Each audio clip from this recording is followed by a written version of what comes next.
angkat tangan coba. Oke, ya. Nama budaya Bante. Nama budaya. Nama saya Sufina. Hari ini saya mau bertanya, ini titipan. Susina atau Sufina? Sufina. Oke. Nah, ini titipan pertanyaan, disclaimer, nggak ada hubungan sama suami saya. Jadi gini Bante, ada pertanyaan, jika kita mempunyai pasangan yang sangat toksik, jadi contohnya pasangan kita mabuk-mabukan yang seperti itu, dalam arti kata terus menyakiti baik fisik maupun jiwa. Sebagai umat Buddha yang bijaksana, lebih baik kita bertahan dalam hubungan itu atau kita tinggalkan? Itu pertanyaan pertama. Nah, jika kita bertahan, apakah ini termasuk kita sedang membayar hutang karma dengan pasangan kita? Dan jika kita memilih untuk meninggalkan, apakah membuat karma buruk yang baru? Karena saat menikah biasanya kita ada ikrar untuk bersama, apalagi kita punya anak seperti itu. Apakah akan membentuk karma buruk yang baru? Itu yang kedua. Terima kasih Bante. Ya, sama-sama, terima kasih. Minum dulu ya.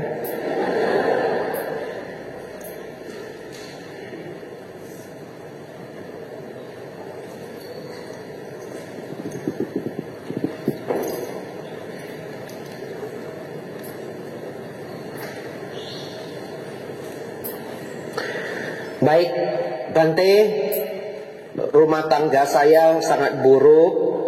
Suami mabuk-mabukan, kadang saya bahkan dipukul, misalkan begitu ya. Saya tersiksa secara fisik dan mental. Bagaimana Bante, lebih baik pisah atau enggak? Jawabannya tidak tahu.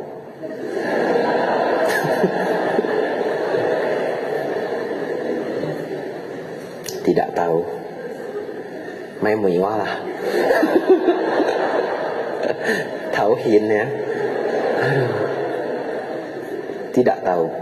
Tapi kenapa dijawab tidak tahu? Case by case. Yang harus diperhitungkan terlalu banyak. Ya, jadi tidak ada jawaban pasti.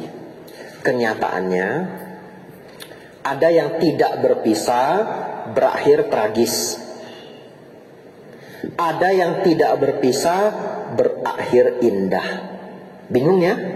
Jadi kita bagaimana memberi nasihat? Sangat case by case. Oleh karena itu jawabannya ada di tangan mereka. Baik, lanjut. Kalau tidak berpisah, masih pegang mic enggak? Coba dikasih mic. Nah, kalau tidak berpisah bagaimana tadi pertanyaannya? Kalau tidak berpisah, memilih untuk bertahan, apakah itu termasuk kita sedang membayar hutang karma dengan pasangan tersebut? Baik, jawabannya adalah tidak ada istilah hutang karma dalam Buddhis sebenarnya, ya. Tetapi buah karma buruk sedang berbuah. Belum tentu kita hutang sama si suami, belum tentu. Kemarin datang nggak? Ini Ci Sufina. Semalam datang Bante. Nah, kalau semalam itu bahasa Medan. Nah, ini biar dapat ilmu. Kalau sudah ke Jawa kita bilang semalam, mereka bingung. Nah, kemarin. Nah, Kak Jawa lang tampuk lah ya. Ya, ora opo-opo. Ya, semalam betul ya. Tapi mereka masih ngerti semalam. Tapi kalau di Medan semalam itu dari pagi sampai malam. Kalau di Jawa Anda bilang semalam itu cuma berlaku kemarin malam ya. Ini biar Anda dapat ilmu ya. Ya, jadi kalau ngobrol sama orang di luar Medan pakainya kemarin. Nah, oke, Anda dapat ilmu kemarin ya. Lanjut. Semalam saya jelaskan satu fenomena orang yang berdana beras terus ya. Bukan berarti di kehidupan selanjutnya dia cuma dapat beras. Ya. Dan orang yang akhirnya membantu dia di kehidupan yang akan datang juga belum tentu si penerima beras. Jadi orang ini yang tersiksa oleh kelakuan suaminya, dia sedang karma buruk berbuah. Tapi apakah karena dia hutang sama suaminya? Tidak, belum tentu. Dalam dharma belum tentu. Jawabannya tidak tahu. Ya, kemungkinan besar malahan bukan, walaupun kita sering mengkait-kaitkan. Begitu ya. Baik. Lanjut. Kalau meninggalkan karma buruk tidak Bante. Secara dharma jawabannya tidak. Secara dharma. Kenapa? Karena setelah dijalani, kerugian, penderitaannya terlalu besar, ya, tidak mampu lagi untuk bertahan. Lalu suaminya sangat tidak bijaksana. Sang Buddha juga menganjurkan asewana cak balanang pandita nancak sewana. Walaupun syair itu bukan untuk masalah rumah tangga, ya, tetapi Sang Buddha pernah mengatakan tidaklah bergaul dengan orang yang bodoh, dengan orang yang jahat, bergaul dengan orang yang bijaksana. Tapi kembali saya katakan, Sang Buddha mengatakan itu untuk keadaan umum, ya, bukan untuk memotivasi seseorang bercerai, sama sekali tidak, ya.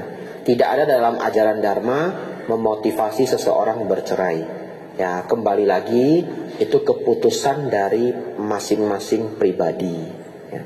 Saya sebagai biku tidak bisa memberi judgement, ya, harus A atau harus B, dua-duanya saya tidak boleh, ya.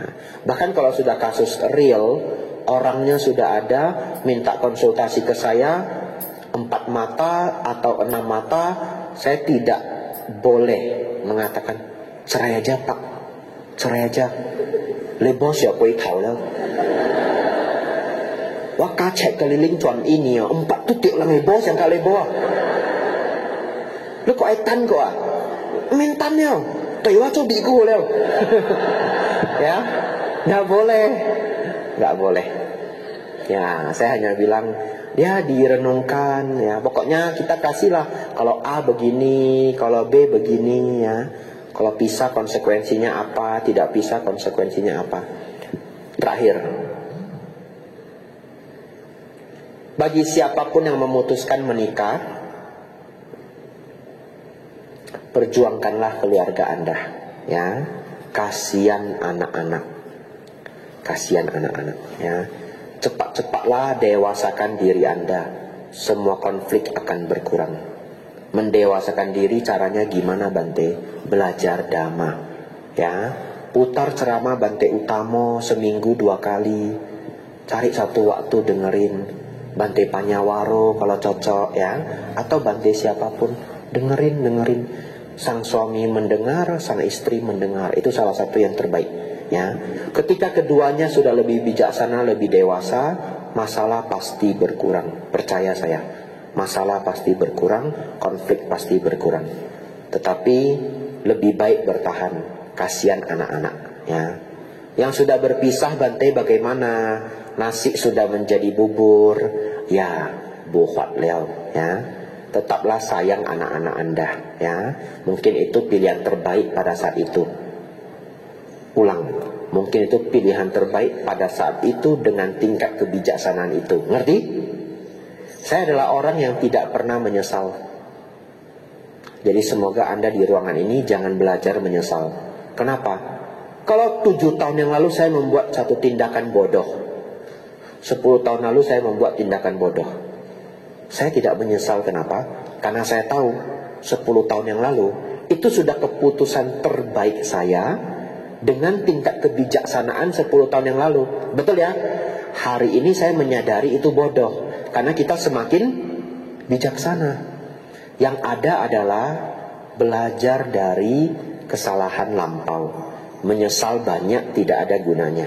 Menyesal itu manusiawi. Bukan berarti saya tidak bisa menyesal. Saya sangat jarang menyesal. Tapi perasaan menyesal manusiawi, ya. Tapi kalau Anda menyesal, lebih baik Anda petik pelajarannya, lalu berubah. Terlalu banyak menyesal, terus itu jugalah dukkha, bagian dari kotoran batin. Anumodana pertanyaannya. Anumodana, ya. Bante. Sama-sama. Untung saya nggak ditanya lagi, jadi cerai atau nggak cerai Bante? Saya sudah takut juga ini, ya.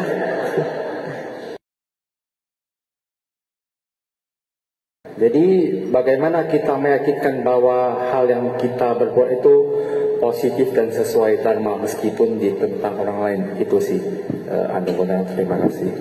Baik, jawabannya simple, semuanya hafal. Kalau memenuhi kriteria baik secara dharma, ya. Baik itu apa Bante? Bermanfaat bagi diri sendiri, bermanfaat bagi orang lain atau makhluk lain. Tidak merugikan diri sendiri, tidak merugikan makhluk lain. Ya, itu cara ngitungnya. Jadi kalau tindakan yang mau kita ambil itu kita lihat. Bermanfaat bagi diri sendiri? Iya. Bermanfaat bagi makhluk lain? Iya.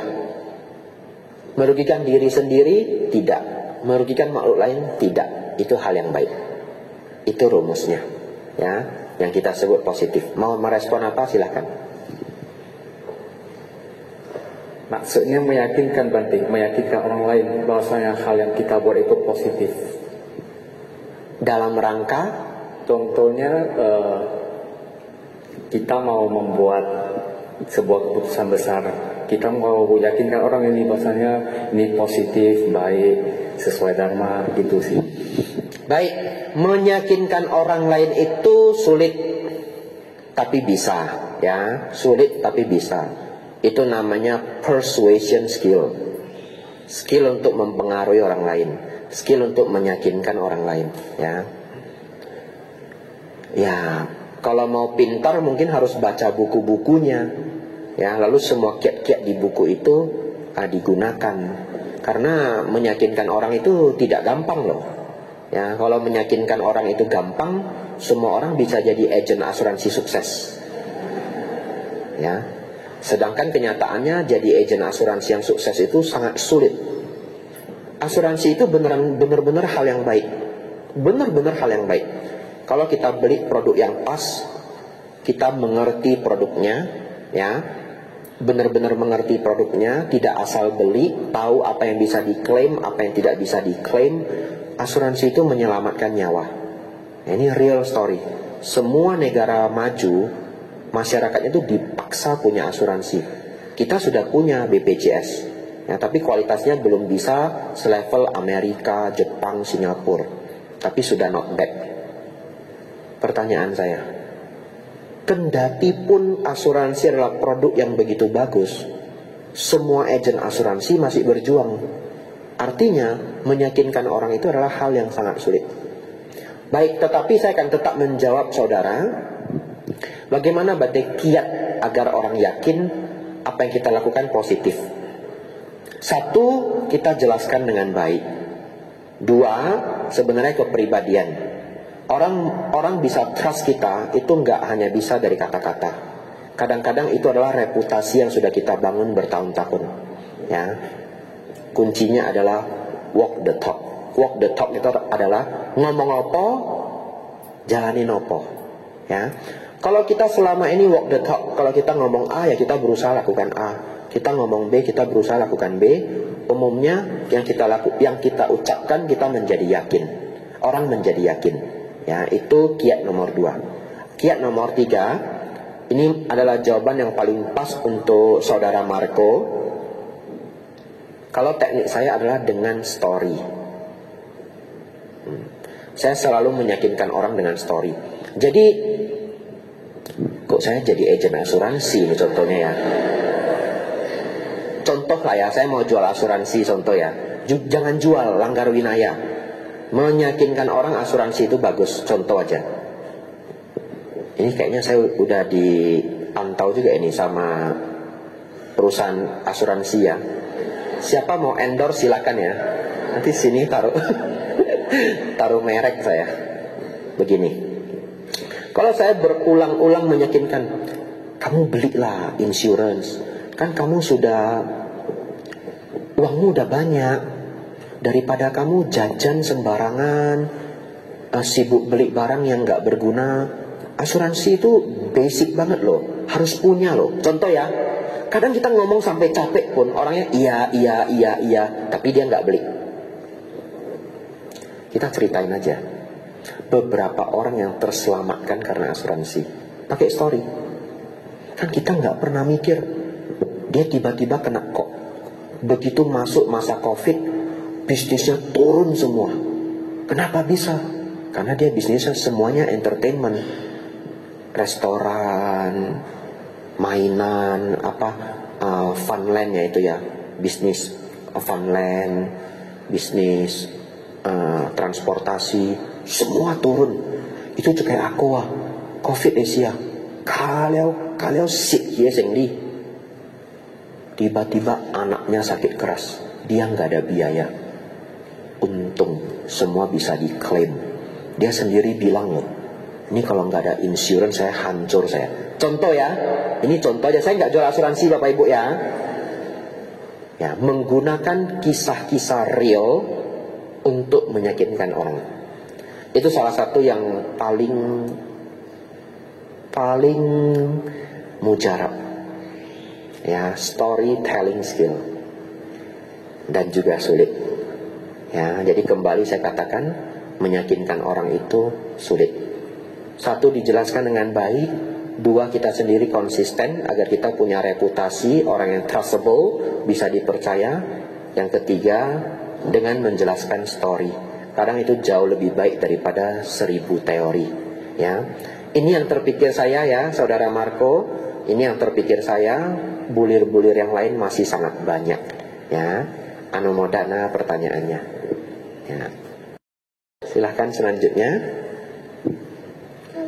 Tadi 3 yang pertama mana? Kayaknya ada ibu-ibu 2. Cici ini ya. Nah, silahkan. Ya, nanti Koko itu ya. Siapa? Nama budaya Bante. Oke, boleh silakan. Orangnya yang mana? Oke, habis itu Cici ini ya. Silahkan. Izin bertanya tentang meditasi. Kenapa meditasi itu agak sulit Bante?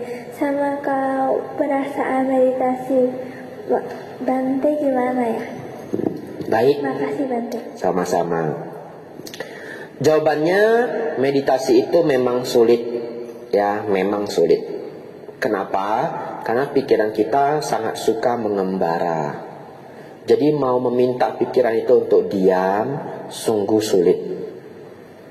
Tapi meditasi itu adalah high level skill, skill tingkat tinggi, ya.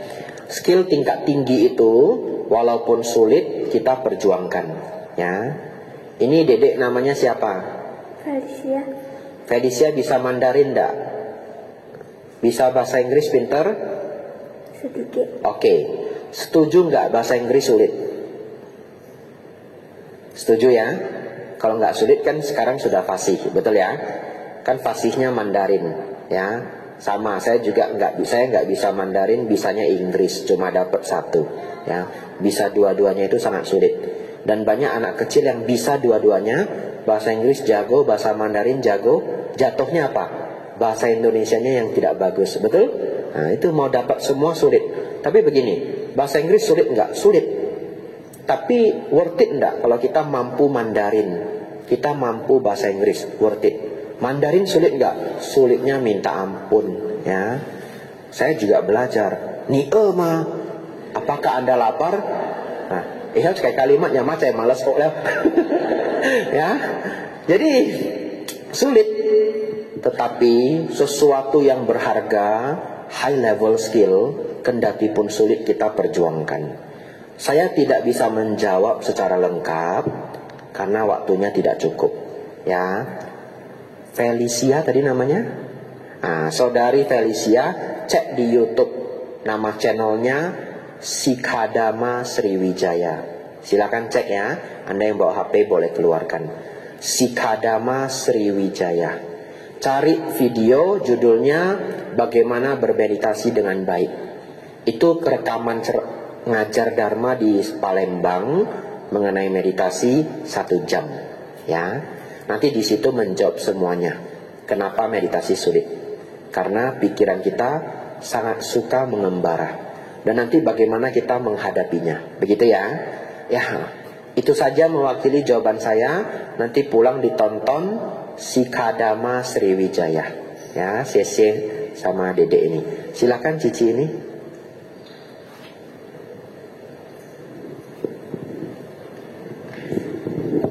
Wandami Bante, nama saya Chai Hong. Saya ingin bertanya Bante. Ci Chai Hong. Ya, Chai artinya Hong. pelangi ya? Iya. Saya baru belajar beberapa hari yang lalu. Bante, saya ingin tanyakan, agama Buddha itu kan seringnya kita membahas tentang karma baik, karma buruk. Terus tadi Bante mengatakan doa itu sebenarnya tidak akan terjadi jika tidak ada perbuatan yang mendukungnya. Seperti tadi contoh Bante kan kasih contohnya ketika mau ujian. Oke, pertanyaan saya gini Bante, berarti dengan kata lain doa dalam agama Buddha itu sebenarnya juga tidak ada. Yang ada adalah kita memperbanyak karma baik dan kita memperbanyak karma baik untuk mendapatkan kebahagiaan atau hal-hal yang mendukung untuk tercapai. Benar Bante? Bagaimana dengan ketuhanan? Apakah dalam agama Buddha itu ada, ada nggak konsep Tuhannya? Baik, ya Anumodana pertanyaannya ya. Saya jawab, saya tidak mengatakan doa tidak ada dalam agama Buddha. Yang tadi saya katakan Sang Buddha tidak menitik beratkan doa. Kalau tidak dititik beratkan berarti ada nggak doa? Ada, ya. Cuma tidak menjadi fokus utama. Kenapa? Karena begini, doa itu kalau dalam Buddhis kita punya kebajikan besar, ya semua sebab-sebabnya sudah kita perbuat. Maka ketika kita mengharapkan sesuatu itu sangat mudah untuk terwujud. Dalam Dharma itu disebut adithana. Adithana yang mudah terwujud. Tapi bedanya adithana dengan doa pada umumnya adalah kalau doa itu meminta kepada sosok. Dalam Buddhis kita tidak minta sama siapa-siapa. Aneh ya. Ketika saya mengatakan semoga besok ada yang bawain ini karena saya sedang butuh. Lalu beneran ada yang bawain. Saya minta sama siapa? Gak ada. Saya hanya request kepada pikiran saya sendiri.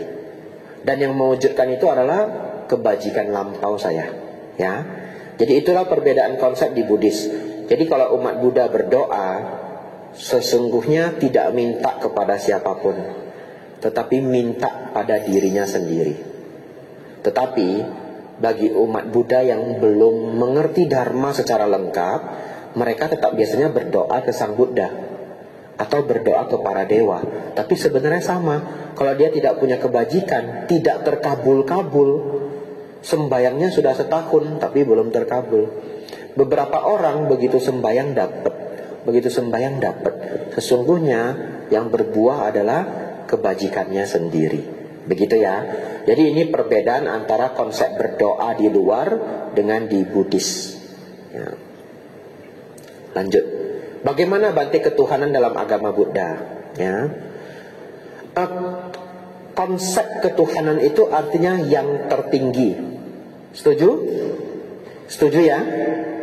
Kalau kita cerita Tuhan atau ketuhanan berarti yang tertinggi. Di setiap agama itu ada yang tertinggi. Ada yang tertinggi. Dalam Buddhis yang tertinggi adalah Nibbana. Jadi ketuhanan dalam agama Buddha adalah Nibbana. Lenyapnya semua kotoran batin, tidak terlahir lagi, ya, tidak termakan oleh konsep waktu. Yang tertinggi dari semuanya, pencapaian Nibbana. Tetapi karena pemahaman pencapaian Nibbana itu tidak gampang dipahami oleh semua orang, apalagi anak-anak. Jadi kalau anak-anak di bawah SMP 2 bertanya ke kita, Tuhan dalam agama Buddha itu apa? Siapa? Jawab aja Sang Buddha, selesai. Jawab aja Sang Buddha. Mungkin saya akan dikritik setelah ini, tapi bagaimana Anda menjelaskan Nibbana ke anak kelas 2 SD? Betul nggak? Mama, penting iwo, ikong, lu Tuhan hamang. Iho khosyoeng, ini wai Tuhan. Lu Tuhan mana? Tejipan SD gina, tio? Masak Bapak Ibu? Cekin dek, cekin. Lu dia apa jelaskan ya? Cele Tuhan on agama Buddha, silang miato Nippan. Cele Nippan si cele oksim, tamsim, cele ego sip gila. Cobalah sama kelas 2 SD. Error Anda. Anda mau menjelaskan begitu, Anda juga Bu bempek ya. Anak kecil mana bisa bempek? Tidak bisa. Tapi dia ditanya begitu karena dia ingin menunjukkan Tuhannya sama temennya. Setuju? Setuju. Sekarang temennya nanya, Tuhanmu mana? Simple kalau anak kelas 2 SD, 3 SD, 4 SD ya. 5 SD sudah mulailah bisa reasoning ya. TK, SD, kelas 3, kelas 4. Sang Buddha adalah Tuhan kita. Lu hip hai siain. Itu Huchoan Thai kok Wat Po. Ada Wat Po Sleeping Giant Buddha. Lu hip hai ane to kai. Macai kai pi kong. Cele wai Tuhan.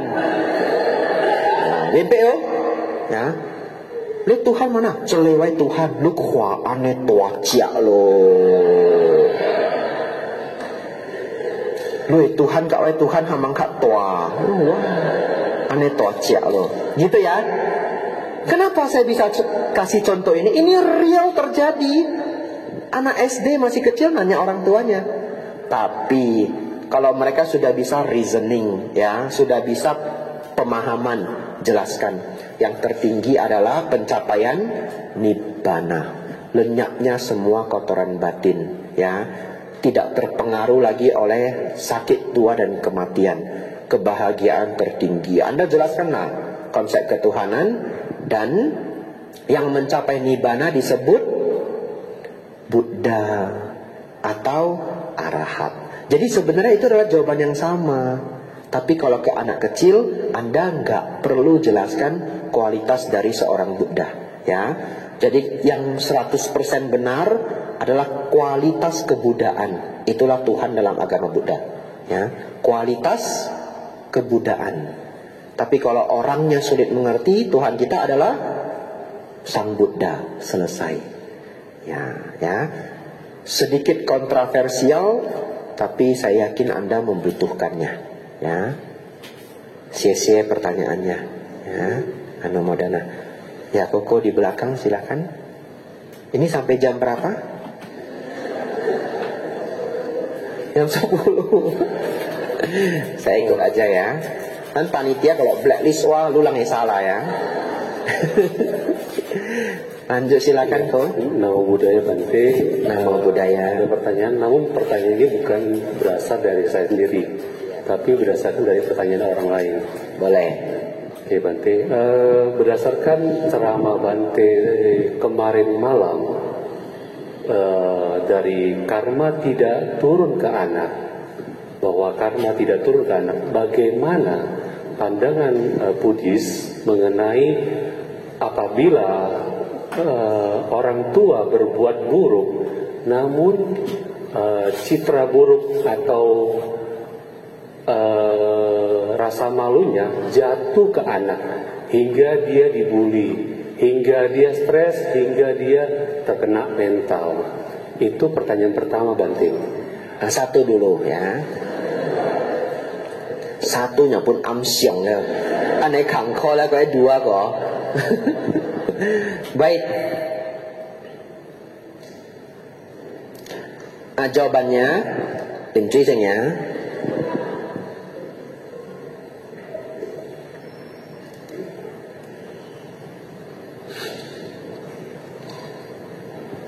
ada jawabannya, tenang ya.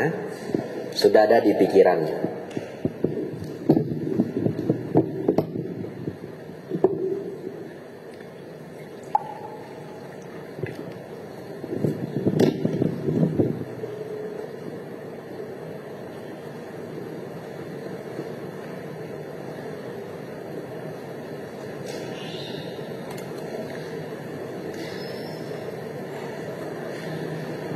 Yang pertama, seperti yang saya sampaikan kemarin, kalau kita punya mata batin, kadang-kadang kita periksa anak itu, dia juga punya karma buruk yang perlu berbuah, atau karma buruk yang akan berbuah. Ya, misalkan orang tua terhukum masuk penjara, anak-anak ikut malu. Ya, orang tua masuk, ayah atau ibunya masuk penjara, itu adalah karma dia yang berbuah. Tapi sebagai anak merasakan malunya, itu adalah karma anak yang berbuah. Karena dalam keluarga sangat sering ada yang namanya karma kolektif. ya, sesuatu yang dulu dikerjakan bersama. Barangkali kalau kita mau buat simulasinya, misalkan di kehidupan lampau, ya walaupun kehidupan lampau tidak ada handphone, tapi contoh aja ya. Contoh di kehidupan lampau, si ayah itu yang memukul orang, si anak itu yang merekam kegiatannya, ngerti ya? Ya, jadi ketika berbuah, si ayah masuk penjara, anaknya merasakan malunya. Dan kadang-kala merasakan malu itu juga sangat berat. Sama, kadang-kadang orang yang dipukul itu rela dia dipukul. Mungkin dia masuk rumah sakit 1 bulan sembuh. Tapi yang menjadi sangat berat bagi dirinya adalah ketika dia diinjak, ya, ketika dia diminta menggonggong seperti seekor anjing lalu direkam, itu malu dia seumur hidup, ngerti? Jadi kadang pelaku utamanya yang terhukum, anaknya ikut malu, kadangkala itu juga adalah karma buruk berat di kehidupan lampau yang sedang berbuah. Itu logika yang pertama. Logika yang kedua, di dunia ini kita bisa memahami sebab akibat ke dalam 2 kategori. Satu, sebab akibat dharma. Kedua, sebab akibat dunia. Lanjut. Kalau sebab akibat dharma, ini berhubungan dengan cara kerja hukum karma. Contoh, misalkan seseorang membunuh, secara dharma dia bisa terlahir lagi di kehidupan selanjutnya, pendek umur atau sakit-sakitan. Oke? Itu dari kekuatan hukum karma. Dia membunuh, dia terlahir sakit-sakitan, atau di kelahiran berikutnya dia pendek umur. Tetapi kalau dampak dari kehidupan itu kadangkala tidak berhubungan dengan hukum karma. Saya kasih contoh. Seseorang bawa mobil, tidak sengaja dia menabrak seseorang. Katakanlah tidak sengaja dia menabrak seorang anak kecil, meninggal. Pertanyaan saya, ada nggak karma buruk secara dharma? Jawabannya tidak. Karena pelajaran kita yang kemarin disebut karma kalau ada niat, kesengajaan, ya. Dia tidak ada sengaja. Bahkan anak kecil itu yang lari tiba-tiba ke tengah jalan tertabrak, tidak ada kesengajaan. Secara dharma dia tidak ada akibat karma. Tidak karena dia tanpa sengaja menabrak anak kecil itu meninggal, dia akan terlahir pendek umur atau jatuh ke neraka atau sakit-sakitan, tidak ada. Tetapi pertanyaan saya, kendati pun dia tidak sengaja, bahkan yang salah adalah anak itu, bisa enggak dia mendapatkan dampak dunia? Jawabannya bisa. Dia bisa dicegat warga, dia bisa dimasuk penjara, ya toh? Masuk penjara 4 bulan, walaupun tidak sengaja kadangkala dimasukin penjara juga. Ya, masuk penjara 4 bulan dan sebagainya. Kalau sial bisa dihajar massa. Kalau di Indonesia itu kita sebut dampak dunia. Walaupun kalau mau dikaji lebih lanjut, dampak dunia itu pun adalah karma buruk lain yang berbuah, ya. Kalau mau dikaji lebih lanjut, iya, itu pemahaman dari karma orang tua tetap tidak turun ke anak, karma dharma, ya. Tapi kalau kita bilang karma dunia, itu bisa kena ke anak. Orang tua yang berbuat malu, anak ikut malu. Itu adalah karma dunia. Maksudnya apa, Bante? Contoh, ayahnya mencuri.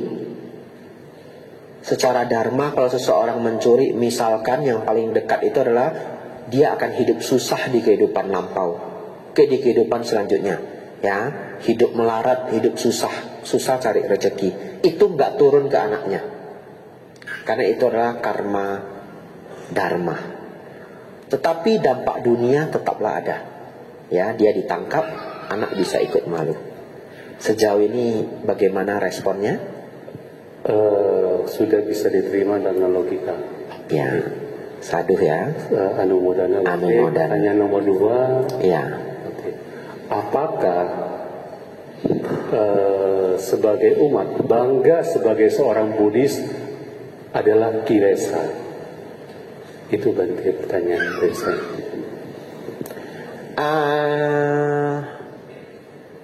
Jawabannya bisa menjadi penghalang di tingkat advance. Itu tingkat advance. Advance itu artinya tingkat mahir, ya. Dalam artian begini, kalau dia bangga sampai mendengar sedikit kritik saja, orang mengkritik ajaran Buddha dia menjadi marah, itu menjadi kotoran batin, ya. Tetapi di level pemula, kebanggaan itu perlu. Betul ya? Kebanggaan ini dalam Dharma, Sang Buddha masukkan dalam bahasa Pali yang disebut mana, M-A-N-A. Dan di dalam 10 penghalang batin untuk seseorang mencapai Nibbana, mana ini adalah nomor 8. Yang mana seorang anagami, kesucian tingkat ketiga, pun belum melenyapkannya. Ya, agak banyak teori tapi tidak apa-apa. Seorang kesucian tingkat ketiga pun belum melenyapkan mana, yang artinya sifat pembanding. Kalau seorang anagami saja belum mampu melenyapkan mana, sifat pembanding, apakah kira-kira umat yang baru masuk Buddhis mampu melenyapkan mana? Tidak akan mampu. Kalau mau ditanya secara langsung seperti ini, apakah Bante sifat bangga terhadap agama Buddha itu adalah kotoran batin? Jawaban saya, bisa punya potensi. Belum tentu juga, tapi bisa jadi potensi. Ya, orangnya harus punya kebijaksanaan yang lebih lanjut. Nah, oleh karena itu Sang Buddha pernah mengajarkan seperti ini. Nah, ini Bapak Ibu dengar semuanya ya, agar potensi itu luntur. Sang Buddha mengatakan, apabila seseorang mengkritik ajaran Dharma, apabila seseorang mengkritik Dharma, Anda tidak selayaknya langsung menjadi marah. Ya, dengarkanlah kritik tersebut dengan baik. Apabila kritik itu salah, katakan itu salah. Apabila kritik itu benar, maka kita ambil sebagai pelajaran. Ya, walaupun yang setahu saya Dharma itu tidak ada celahnya. Ya, kalau sampai dikritik kita merasa yang dia bilang benar, mungkin kita yang kurang belajar. Ya, tapi kita cerita sikapnya. Lanjut. Lalu Sang Buddha mengatakan, apabila seseorang memuji Dharma, maka Anda pun harus mendengarkannya dengan baik.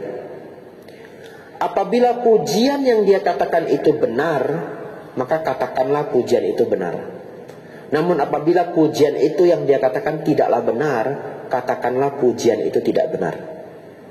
Ya, kadang-kala orang bisa memuji Dharma, tapi yang dia puji itu sebenarnya bukan Dharma, tapi dia pikir itu Dharma. Ngerti ya? Ya. Oleh karena itu, Sang Buddha mengajarkan ini sebagai obat, antidot, agar kita tidak jatuh ke dalam kotoran batin, kendati pun senang dengan ajaran Dharma. Ya, lanjut. Tetapi di sisi lain, Sang Buddha juga pernah mengatakan begini, di antara semua kotoran batin, mana sifat pembanding ini adalah satu-satunya kotoran batin yang masih memberi manfaat di tahap awal. Aneh ya? Jadi kalau kilesa yang lain itu udah gak ada manfaatnya. Kemarahan, keserakahan, kecemburuan, ego, gak ada. Tapi sifat pembanding ini sering loh malahan mendorong prestasi kita. Contoh, dia kok juara 1 terus ya? Kapan saya juara 1? Betul? Itu pembandingan enggak? Pembanding. Dia kok bisa hebat begitu ya? Saya pun harus hebat seperti dia. Ada kilesanya? Kalau nggak hati-hati, kita cerita Dharma advance, ada. Ya. Tetapi di tahap awal itu bermanfaat. Di tahap akhir itu harus ditinggalkan. Begitu kok ya. Ada responnya, silahkan. Tidak ada. Anumodana Bante. Syukur. Takut juga saya ya. Pertanyaannya cukup sulit. Anumodana ya. Ya, sia-sia. Tutup ya. Oh, ada bapak satu angkat tangan tiba-tiba. Boleh. Terakhir ya, silahkan Pak. Anumodana Bante. Sama-sama. Ini saya mau bertanya, apabila kita mendapat suatu fitnahan yang sangat maksudnya tidak kita lakukan dan berpotensi memperburuk nama baik kita.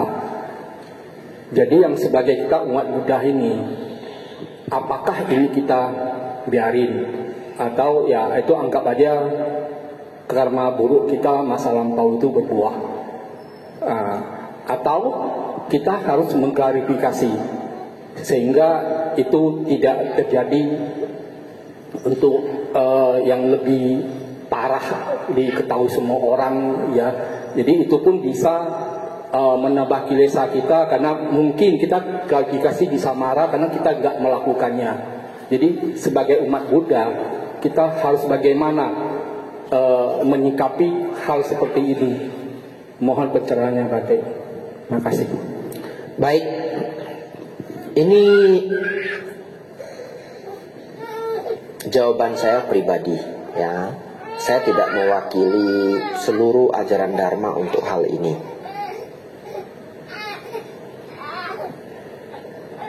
Kalau kita difitnah, tidak ada satu jawaban pasti yang bisa saya berikan. Ini case by case scenario. Skenarionya itu kasus per kasus ya. Tetapi begini, jawaban saya adalah fitnahan itu adalah salah satu hal yang sangat mengerikan. Maka kita harus menjadi sangat bijaksana menghadapinya. Apa maksudnya Bante? Kalau setelah dipertimbangkan ini harus segera klarifikasi, segera klarifikasi. Karena fitnahan itu bisa menghancurkan hidup. Betul ya? Tapi di beberapa kasus kita tidak bisa klarifikasi. Memang nggak bisa.